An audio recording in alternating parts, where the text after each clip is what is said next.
Saudara-saudara pendengar yang kami kasihi dimanapun Anda berada, Anda kembali bersama kami dalam acara Telaga, Tegur Sapa Gembala Keluarga. Saya Gunawan Santosa dari Lembaga Bina Keluarga Kristen, akan berbincang-bincang dengan Bapak Pendeta Dr. Paul Gunadi. Beliau adalah seorang pakar dalam bidang konseling serta dosen di Seminari Alkitab Asia Tenggara, Malang. Perbincangan kami kali ini tentang membangun respek dalam pernikahan. Kami percaya acara ini pasti bermanfaat bagi kita sekalian dan dari studio kami mengucapkan selamat mengikuti. Pak Paul, beberapa waktu yang lalu kita membicarakan tentang membangun kepercayaan di dalam pernikahan karena kepercayaan itu memang sesuatu unsur yang penting di dalam pernikahan. Tapi di samping kepercayaan, kita juga melihat bahwa respek atau penghargaan ini terhadap pasangan kita juga menempati suatu tempat yang penting juga gitu Pak Paul ya di dalam pernikahan. Nah ini hal-hal apa yang bisa kita perbincangkan? Pada dasarnya kita menyadari bahwa pernikahan itu tuh dibangun di atas 3 kaki ya Pak Gunawan. Kasih, percaya, dan respek. Nah, biasanya memang kita itu tuh hanya menyoroti satu aspek saja yaitu kasih. Namun saya ingin mengingatkan kepada para pendengar bahwa sebetulnya kasih itu sangat-sangat dipengaruhi oleh respek dan percaya. Kita nggak mungkin ya bisa mempertahankan kasih kalau nggak lagi percaya pada pasangan kita. Sebabnya kita membicarakan tentang bagaimana mempertahankan dan membangkitkan rasa percaya dalam pernikahan. Namun kasih juga memerlukan respek. Tanpa respek kita nggak bisa mengasihi orang. Jadi ibaratnya seperti bak ya, di mana kita mengisinya dengan air ya Pak Gunawan. Kita sebut sajalah bak ini nih bak kasih. Kita mau mengisi air, yaitu airnya dengan air kasih ya. Jangan sampai kita mengisi air kasih ke dalam bak, tapi kita bocor. Bocornya di mana itu bak? Bocor di percaya dan di respek. Kita melakukan apapun ya untuk menunjukkan kita mengasihi. Tapi kalau kita menghilangkan respek, pasangan nggak respek sama kita. Kalau kita menghilangkan kepercayaan, pasangan nggak bisa percaya kepada kita. Maka air kasih yang kita baru saja isi itu tuh akan habis lagi. Dan ini yang sering terjadi dalam pernikahan yang kita mesti awasi. Kadang-kadang orang frustrasi. Saya mencoba kok mengasihinya. Saya membelikannya ini. Saya mau melakukan ini seperti yang dia mintanya. Tapi kok dia masih begini terus dan sebagainya. Nah, mungkin duduk masalahnya adalah kita mempunyai kebocoran. Dan kebocorannya di wilayah kepercayaan dan respek. Ya, atau salah satu dari duanya itu yang bocor gitu Pak Paul ya. Betul. Bisa terjadi seperti itu. Nah, masalahnya sekarang bagaimana kita membangun respek itu di dalam pernikahan gitu Pak Paul? Yang pertama, kita harus memahami tentang respek. Bahwa respek adalah sebuah respons terhadap sesuatu yang kita lihat atau alami. Sebagai contoh ya, saya kira kita semua pernah mendengar sosok Dr. David Livingstone. Seorang dokter yang melayani dan memberikan hidupnya bagi orang-orang di Afrika. Nah, waktu kita mendengar kisah pelayanannya, pengorbanannya, melayani orang di Afrika, tidak bisa tidak akan timbul rasa respek terhadapnya. Kita juga pernah mendengar nama Ibu Teresa yang melayani kaum miskin di India. Nah, waktu kita mendengar kisah pengorbanan, pelayanan Ibu Teresa, tidak bisa tidak yang akan muncul dalam hati kita adalah respek. Seseorang kok sanggup ya melakukan hal seperti itu. Memeluk seseorang yang terkena kusta, membersihkan tubuhnya dari nanah yang muncul akibat kusta. Bagaimanakah seseorang sanggup melakukan hal seperti itu? Nah, yang muncul dalam hati kita adalah respek. Jadi kita bisa katakan begini, respek adalah reaksi dalam diri kita yang merupakan pengakuan bahwa orang itu jauh lebih baik daripada kita.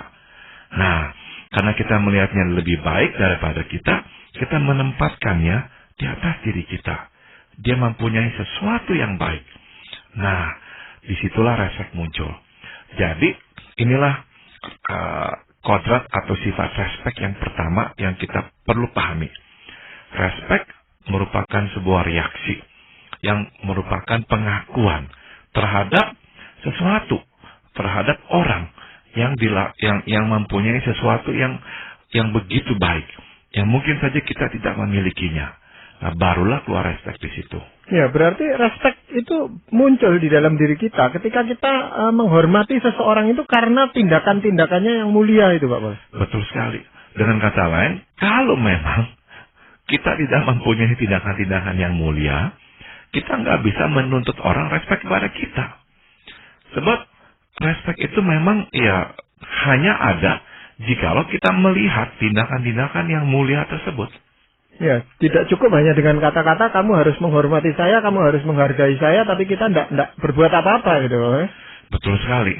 Itu sebabnya kita bisa simpulkan lagi hal yang kedua tentang respek. Respek itu emang alamiah sekali. Maksudnya alamiah apa? Kita nggak bisa membuat diri kita respek terhadap seseorang jikalau memang tidak respek kepadanya. Tidak bisa itu. Kita nggak bisa mengada-ada. Oh, saya respek. Ya, kecuali hanya basa-basi atau hanya untuk menyenangkannya. Maka kita ya berbohong, kita berkata saya respek kepadamu. Sebetulnya respek memang tidak bisa diada-adakan. Ada apa yang nggak ada? Kalau nggak ada yang nggak ada. Karena apa? Respek merupakan respons, dan yang kedua respons yang alamiah. Kalau memang ada, ya ada. Kita melihat tindakannya yang mulia, maka muncullah respek. Kita tidak melihat apa-apa yang baik, apa-apa yang mulia pada dirinya, ya tidak ada respek juga. Ya, di dalam pernikahan, Pak Pol, apakah mungkin seseorang yang mulai menikah itu dengan respek, rasa hormat yang cukup tinggi kepada pasangannya, tapi kemudian lama-lama dia tidak respek lagi gitu? Atau sebaliknya, dia tadinya tidak respek, lalu karena mengenal pasangannya dengan lebih baik, makin lama dia makin respek terhadap pasangannya. Seyogianya sebelum kita menikah, kita cukup mengenal pasangan kita, sehingga kita jelas ya melihat kekurangan dan kelebihannya. Hal-hal yang baik pada dirinya, dan hal-hal yang kurang baik pada dirinya. Dan seyogianya lah, di dalam masa berpacaran itu, kita memang mengambil sebuah keputusan. Saya akan menerima kelemahannya, hal-hal yang kurang baik itu, dan saya akan bisa menerimanya. Mengapa saya akan bisa menerimanya? Sebab saya punya cadangan respek yang kuat. Jadi seringkali itu kita memasuki pernikahan, kita nggak benar-benar memikirkan hal ini, Pak Gunawan. Setelah menikah baru sadar, baru mulai menghitung-hitung. Seyogianya sebelum menikah kita ya menghitung hal ini. Melihat kebaikan, kelebihan, dan juga melihat kekurangannya. Terus tanya, bisa nggak kita menerima kekurangannya, hidup dengan kekurangannya itu? Biasanya kita hanya akan bisa ya menerima dan hidup dengan kekurangannya bila kita mempunyai cadangan respek yang kuat, yang cukup. Seringkali masalah muncul dalam pernikahan karena begini, cadangan respek kita itu tipis, nggak banyak. Terus disadarkan dengan kelemahan-kelemahan pasangan kita, nah ambruk dah. Maka memang penting kita memilikinya. Tapi kalau Pak Gunawan tadi bertanya, mungkin nggak seseorang tadinya mempunyai cadangan respek tinggi, terus akhirnya menyusut? Mungkin. Mungkin karena apa? Karena manusia bisa berubah. Bisa jadi awal-awal pernikahan dia nggak pernah berbuat apa-apa yang salah, yang tidak baik, yang tercela. Enggak. Semuanya baik. Semuanya mulia. Namun akhirnya dia jatuh. Dia mulai melakukan hal-hal yang tidak terpuji, hal yang tidak mulia. Tidak bisa tidak, itu akan menyusutkan respek kita kepadanya. Ya, apakah respek itu bisa dibangun karena pengalaman masa lalunya itu, Pak Pol, ya? Melihat bahwa istri itu ya memang mesti respek terhadap suaminya. Jadi seolah-olah itu sesuatu yang sudah digariskan seperti itu dan dia tinggal ngikuti aja. Apakah ini bukan suatu respek yang semu gitu, Pak Pol? Nah, ini pertanyaan yang baik, Pak Gunawan. Sudah tentu ya, kalau kita mempunyai keyakinan ya, bahwa ya seyoganya lah saya itu tuh respek kepada suami saya. Nah, itu baik. Sudah tentu suami pun juga harus respek kepada istrinya. Itu pun juga baik. Itu bukanlah respek yang semu, itu lebih merupakan suatu keputusan ya. Keputusan untuk tidak melecehkan atau merendahkan pasangan kita. Boleh dan seharusnya kita mempunyai ketetapan hati seperti itu. Kita tidak mau melecehkan atau merendahkan pasangan kita. Tapi apakah itu sebetulnya respek? Menurut saya bukan. Itu tuh sisi satunya dari respek, yaitu tidak mau melecehkan atau merendahkan orang. Namun sesungguhnya itu bukanlah respek. Sebab tadi saya sudah jelaskan, respek adalah sebuah reaksi yang berisikan pengakuan bahwa orang ini atau apa yang dilihatnya itu sesuatu yang terpuji, yang mulia, yang baik. Kalau tidak ada itu, sebetulnya tidak ada respek. Tapi kita masih bisa memilih tidak merendahkan atau melecehkan orang. Tapi menurut saya ada bedanya dengan respek. Nah, jadi kita masuk ke satu poin yang berikutnya, yaitu ini Pak Gunawan. Kita memang tidak bisa mengada-adakan respek. Maka sewaktu lagi masih berpacaran, hendaklah seyogianya lah kita itu tuh tidak menciptakan respek, tidak mengada-adakan respek. Kita mengukur relasi ini sehat atau tidak sehat, layak lanjut atau tidak, dari satu pertanyaan ini. Apakah saya respek kepadanya? Dan kalau ada, apa itu tentang dirinya yang saya respek? Sebab respek merupakan reaksi terhadap yang mulia, yang terpuji, yang kita lihat pada pasangan kita. Kesalahan yang sering kali kita perbuat adalah ini Pak Gunawan. Kita udah suka sama orangnya, udah tertarik, baru mikirin, apa ya tentang dia yang saya bisa respek. Baru kita ciptakan daftar-daftar respek. Nggak bisa. Kita tidak bisa menciptakan daftar respek. Kita hanya mendapati atau tidak mendapati daftar respek itu. Ya, jadi respek kita terhadap pasangan itu bisa kadang-kadang juga timbul, kadang-kadang juga berkurang, begitu Bapak? Bergantung dari perbuatan-perbuatan pasangan kita, betul sekali. Nah, ini jadinya memang menyadarkan kita ya, bahwa kita masing-masing bertanggung jawab untuk mempertahankan respek pasangan terhadap kita. Jangan sampai kita bersifat kekanak-kanakan, hanya menuntut pasangan respek kepada kita.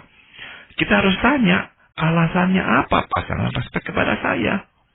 Apakah tentang saya yang mulia, yang layak dipuji, yang memang dilihat dan seharusnya diakui oleh pasangan saya?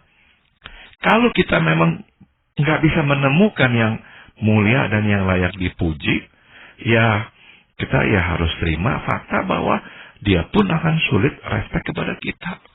Ya, ada orang yang mengatakan dia nggak mau terlalu banyak bercanda dengan pasangannya karena dikhawatirkan nanti karena terlalu banyak bercanda pasangannya nggak respek lagi terhadap dia gitu Pak. Apakah hal itu sesuatu kekhawatiran yang patut dipertanyakan lagi? Biasanya bercanda ya nggak sampai menimbulkan persepsi seperti itu dari pasangan ya. Jadi seyogianya lah kita nggak usah takut ya untuk bercanda, untuk bisa humor dengan pasangan kita. Nah, sudah tentu kita juga mesti menempatkan diri dengan pas di dalam lingkungan di mana kita berada.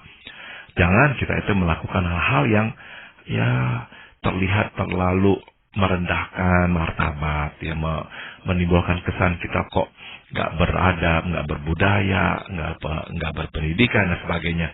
Nah, itu nanti kan akan mempengaruhi respek orang terhadap kita. Nah, itu memang kita perlu jaga. Jadi dalam bercanda pun sudah tentu baik ya kita itu melihat, mengatur bercanda kita, juga jangan sampai ya kelewatan, merendahkan diri dan sebagainya. Ya, ada istri itu yang respek terhadap suaminya. Ketika suaminya itu memang punya kedudukan di tempat kerjanya dan posisinya baik, penghasilannya besar gitu. Tetapi ketika terjadi PHK, jadi si suami ini tidak lagi punya penghasilan yang cukup, bahkan penghasilannya tidak ada lagi, istri menjadi tidak respek terhadap suaminya. Ini bagaimana Pak boleh?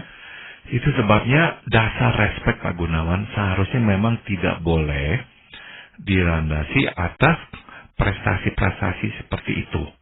Tidak boleh dilandasi atas materi atau benda-benda yang dihasilkan.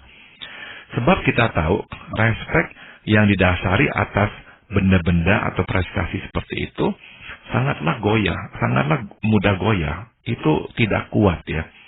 Sebab sesungguhnya respek seperti itu tuh lebih merupakan ya alasannya tuh pribadi, yaitu gara-gara kamu tinggi posisinya, ya saya juga bisa mencicipi kehidupan yang lebih baik. Lebih merupakan ya untuk alasan pribadi. Tapi seyogianya lah respek itu didasari atas karakter. Ya, itu yang kekal. Itu yang kokoh. Jadi, apapun kondisi kehidupan yang kita harus lewati, respek bertahan. Karena respek didasari atas karakter orang tersebut. Iya. Apakah ada sifat dari respek yang lain, Pak Paul? Nah, yang ketiga adalah respek itu bersifat sangat pribadi ya. Sangat-sangat personal. Memang kita bisa menciptakan kriterianya sendiri, tapi seyogianya lah sebagai anak Tuhan kita menggunakan standar Tuhan. Nah, saya akan bagikan ada 3. Yang pertama dulu ya. Saya bacakan dari 1 Tesalonika pasal 4 ayat 3 dan 4. Karena inilah kehendak Allah, pengudusanmu, yaitu supaya kamu menjauhi percabulan. Supaya kamu masing-masing mengambil seorang perempuan menjadi istrimu sendiri dan hidup dalam pengudusan dan penghormatan. Jadi, yang pertama, kriterianya yang kita harus tetapkan sebagai dasar respek adalah karakter kudus dan terhormat. Ya, bagaimanakah kita bisa respek kepada pasangan yang tidak kudus, yang tidak terhormat? Sembarangan bergaul dengan lawan jenis. Sembarangan akhirnya jatuh dalam dosa perzinahan. Meskipun dia minta ampun, dia nyesel dan sebagainya. Tapi kalau berulang lagi, akan sulit bagi kita untuk mempunyai respek terhadapnya. Karena respek terkait dengan kekudusan, Pak Gunawan. Waktu kita melihat sesuatu yang tidak kudus, yang tercemar, sulit, hampir mustahil kita mengembangkan respek. Nah, jadi sebagai suami atau sebagai istri, kalau kita menginginkan pasangan respek kepada kita, langkah pertama, hiduplah kudus sesuai dengan firman Tuhan. Nah, di dalam hal ini Pak, apa peran dari pasangan itu supaya suaminya memenuhi target atau pasangannya itu bisa memenuhi apa yang firman Tuhan katakan ini, Pak? Nah, sudah tentu agar bisa menjaga kekudusan dan kehormatan, kita mesti mencukupi kebutuhan pasangan kita ya. Kita harus menutup kemungkinan pasangan kita itu bisa berbuat hal-hal yang tidak kudus. Nah, bukannya saya berkata awasilah, ikutilah, pasanglah monitor di mana suamimu atau istrimu berada. Bukan itu yang saya maksud. Tapi ciptakanlah, kerjakanlah rumah tangga kita sebaik mungkin. Sehingga pasangan kita itu merasakan senang, bahagia ya. Berada di rumah, menikah dengan kita, kebutuhan-kebutuhannya pun dicukupi, sehingga dia tidak mempunyai alasan untuk berbuat hal-hal yang tidak kudus di luar. Nah, itu yang bisa kita lakukan. Yang kedua adalah, kita mesti bersama pasangan, hidup dalam Tuhan, menekankan akan takut akan Tuhan. Nah, suami istri yang hidup takut Tuhan, berdoa bersama, respek kepada Tuhan, otomatis juga akan lebih takut berbuat dosa. Sehingga lebih dimungkinkan hidup dalam kekudusan. Ya, memang kalau kita menyadari bahwa pasangan kita adalah pemberian dari Tuhan, itu kita akan menaruh respek yang cukup besar kepada pasangan. Karena kita percaya bahwa ini dari Tuhan gitu loh. Kalau kita tidak respek sama dia kan berarti tidak respek sama Tuhan juga gitu. Ini suatu poin yang baik ya Pak Gunawan. Jadi kita menghormati pemberinya ya, yaitu Tuhan sendiri. Dialah yang menganugerahkan pasangan kita untuk kita, betul? Iya. Adakah yang lain Pak Paul? Yang kedua, saya ambil dari 1 Tesalonika 4, 11 dan 12. Dan anggaplah sebagai suatu kehormatan untuk hidup tenang, untuk mengurus persoalan-persoalan sendiri dan bekerja dengan tangan, seperti yang kami pesankan kepadamu, sehingga kamu hidup sebagai orang-orang yang sopan di mata orang luar dan tidak bergantung kepada mereka. Rasul Paulus meminta jemaat di Tesalonika untuk hidup bertanggung jawab, Pak Gunawan. ya rajin bekerja mencukupi kebutuhannya sendiri, tidak bergantung pada orang. Nah, sudah tentu ada kasus khusus di mana kita tidak lagi bisa bekerja, harus bergantung pada orang, itu dapat dimengerti. Tapi jangan sampai kita mengembangkan karakter malas dan tidak bertanggung jawab. Sukar buat buat orang untuk respect kepada kita. Kalau kita itu tidak bertanggung jawab, males, disuruh apa nggak kerjakan, atau kerjakan seenaknya, atau maunya itu orang lain yang melakukannya untuk kita.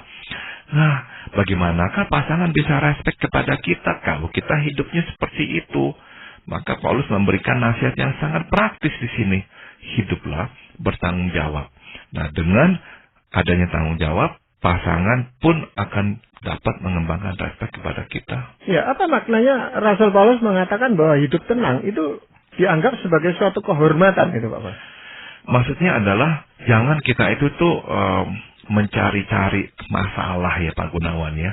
Karena memang ya rupanya di jemaat Tesalonika pun ada orang-orang yang mencari-cari masalah, akhirnya menimbulkan percekcokan. Jadi Paulus berkata, hiduplah tenang, ya, jangan cari-cari masalah. Jangan kita itu tuh sedikit-sedikit melihat kekurangan orang. Nah, itu kan akan bisa menimbulkan masalah. Ya, berarti orang yang bisa hidup tenang itu adalah orang yang terhormat gitu Pak Paul ya? Ya, karena dia memang nggak mudah terprovokasi, nggak mudah bereaksi terhadap apa yang terjadi di luar dirinya. Ya, dan kita lebih mudah respect terhadap orang-orang yang hidupnya tenang seperti itu, tidak mencari-cari masalah daripada orang yang selalu menimbulkan masalah di tengah-tengah keluarga dan sebagainya, Pak Paul ya? Betul. Karena memang ada itu beberapa orang yang suka menimbulkan masalah, kita sebutnya troublemaker itu, Pak. Ada saja masalah yang muncul gara-gara kehadiran orang itu gitu. Nah, ini kalau menyangkut pasangan kita sendiri kan memang repot itu, Pak Paul. Betul sekali. Nah, bagaimana kita bisa menasehati pasangan supaya pasangan kita itu juga menjadi orang yang terhormat, karena ini yang kita kehendaki kan? Kita bisa misalkan berkata, saya mengerti kamu itu tuh jengkel karena gini. Tapi boleh nggak saya berikan saran ya kepadamu, apa yang bisa kamu lakukan untuk menolong orang itu? Sebab kalau kamu hanya memarahi, mencelaknya, orang itu nggak akan bisa berubah. Yuk kita pikirkan cara positif bagaimana menolongnya.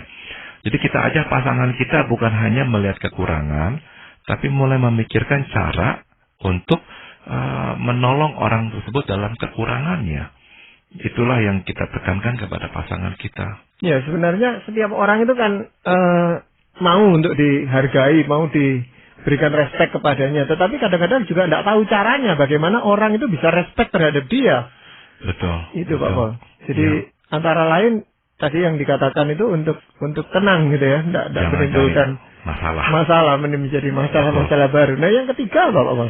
Firman Tuhan di 1 Tesalonika 3 ayat 12 berkata, dan kiranya Tuhan menjadikan kamu bertambah-tambah dan berkelimpahan dalam kasih seorang terhadap yang lain dan terhadap semua orang, sama seperti kami juga mengasihi kamu. Penuh kasih itu akan membangkitkan respect. Kita itu sulit mengasihi orang atau respect kepada orang yang tidak mempunyai kasih. Karena orang yang tidak punya kasih, egois, memikirkan diri sendiri.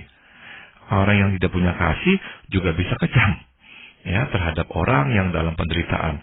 Nah, kita sulit respect kepada orang seperti itu. Maka kalau kita ingin pasangan respect kepada kita, penuhilah hati kita dengan kasih. Kasih kepada keluarga sebagai langkah pertama, dan kasih kepada orang di luar rumah kita juga. Ya, jangan sampai kita menjadi orang yang hanya mengasihi keluarga sendiri, mementingkan urusan keluarga sendiri, masa bodoh dengan orang di luar. Nah, kalau pasangan melihat kita seperti itu, dia juga akan sulit respect kepada kita. Karena respect sekali lagi didasari atas pengakuan bahwa orang ini terhormat. Orang ini mempunyai sifat-sifat karakter-karakter yang mulia, yang baik. Nah, kalau kita hanya memikirkan keluarga sendiri, tidak memikirkan orang lain, pasangan nggak bisa respect. Kebalikannya juga sama. Kalau kita hanya mengasihi orang di luar, mau menolong orang di luar, sama keluarga nggak peduli.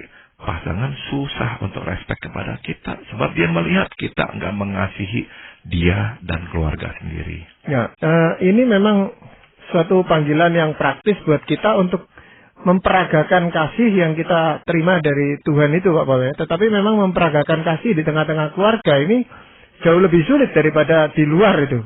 Betul. Nah ini Betul. bagaimana, Pak Paul?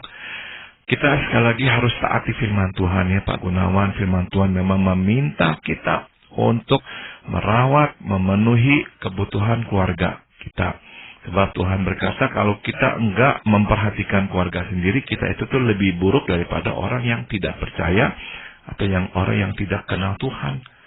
Jadi Tuhan meminta itu, perhatikan keluarga sendiri. Itu yang Tuhan sudah berikan kepada kita, kita harus jaga baik-baik. Tapi juga tidak melalaikan orang lain. Ya, dan saya melihatnya respect ini saling membangun, Pak Paul. Kalau kita itu respect terhadap pasangan kita akan respect terhadap kita. Dan sebaliknya ini terus-menerus seperti itu tumbuh gitu, Pak Paul. Betul sekali, Pak Gunawan. Jadi begitu benih respect mulai tertanam ya, itu makin hari makin banyak, makin berbuah. Nah, akhirnya relasi kita menjadi relasi yang benar-benar kuat ya, karena respect itu akan mewarnai setiap aspek kehidupan kita. Ya, dan itu kalau pasti dilihat oleh anak-anak kita, itu anak-anak juga akan respect kepada kita karena kita sendiri respect terhadap pasangan ini, Pak. Betul sekali. Dan ini yang menjadi nantinya modal untuk anak patuh kepada orang tua. Sebab salah satu alasan anak susah patuh kepada orang tua, salah satunya ya adalah anak tidak lagi respect kepada kita. Jadi, kalau orang tua hidup terpuji, saling respect, anak-anak pun akan lebih mudah patuh karena moral respect sudah ada terhadap orang tuanya. Ya, dan mereka tidak respect itu karena melihat bahwa pasangannya itu, orang tuanya itu juga tidak saling respect gitu, Pak Bos. Betul. Jadi sulit bagi mereka itu untuk memperagakan bagaimana ini. Mereka tidak punya contoh gitu, Pak. Betul, betul. Ya, jadi ini sesuatu yang sangat penting untuk kita perbincangkan dan ini akan menjadi berkat bagi banyak pendengar kita. Terima kasih sekali Pak Paul untuk perbincangan ini. Dan para pendengar sekalian, kami mengucapkan banyak terima kasih. Anda telah mengikuti perbincangan kami dengan Bapak Pendeta Dr. Paul Gurnandi dalam acara Telaga, Tegur Sapa Gembala Keluarga. Kami baru saja berbincang-bincang tentang membangun respek dalam pernikahan. Bagi Anda yang berminat untuk mengetahui lebih lanjut mengenai acara ini, silakan menghubungi kami lewat surat. Alamatkan surat Anda ke Lembaga Bina Keluarga Kristen atau LBKK, Jalan Cimanuk 58, Malang. Anda juga dapat menggunakan email dengan alamat telaga@indo.net.id. Kami juga mengundang Anda untuk mengunjungi situs kami di www.telaga.org. Saran-saran, pertanyaan, serta tanggapan Anda sangat kami nantikan. Akhirnya dari studio kami mengucapkan terima kasih atas perhatian Anda dan sampai jumpa pada acara Telaga yang akan datang.